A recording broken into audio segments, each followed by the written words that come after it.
Napakan ko po kasi yung paa na dapat po na Kailan ka nadali? nung last week pa po. Last week. Bali, 2 weeks na po siya. Normal pa yan kung namamaga. Normal pa yan, 2 weeks. Pero kung namamaga siya tapos parang feeling nyo, hindi humihina yung pamamaga, kumbaga, parang ganun pa rin yung sakit, lalong maano. Ibig sabihin yan, may mali na dyan. Pero kung 1 linggo, namamaga pa, dapat yan sa pangalawang linggo, kumbaga pa-cool down na yan. Yung mga normal na pilok. Pero pag hindi normal, tatagal ng taon yan. Ganyan pa rin. Okay, higa ka. Kita mo naman, napakalaki yun. Natatanga mo yung sapatos niya? Opo. Pag ginanito ko ay dulo, mula labanan na, kumbaga normal lang. Yan. Sakit? Opo. Pababa. Wala. Wala. Pataas. Wala. Pag ganito, Meron. left and right. Okay, sige.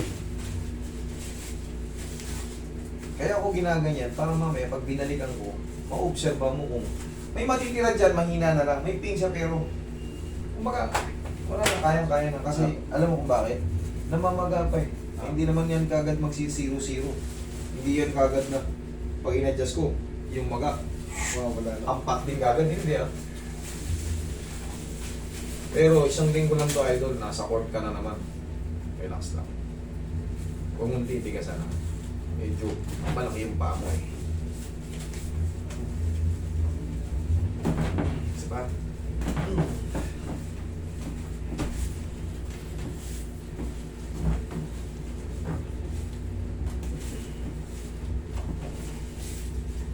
Kung naman na.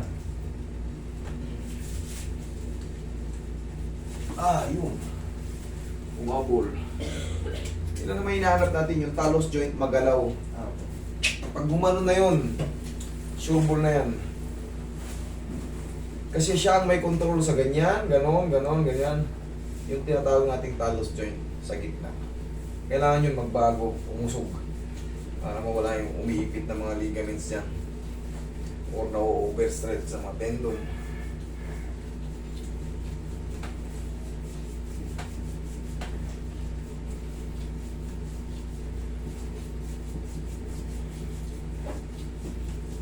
Ilan na lang, Roy? 5? 6? Pito pa daw. Sabi niyo po daw. 7 pa rin ulit? Ilang punta ka daw. Yung may-ari na yun. Elliot. Kanina yung nalabas ko pito ka.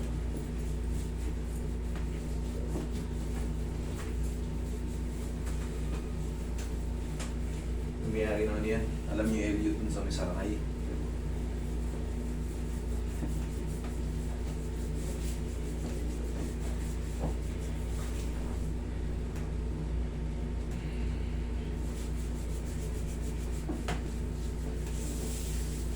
Testing nga, idol.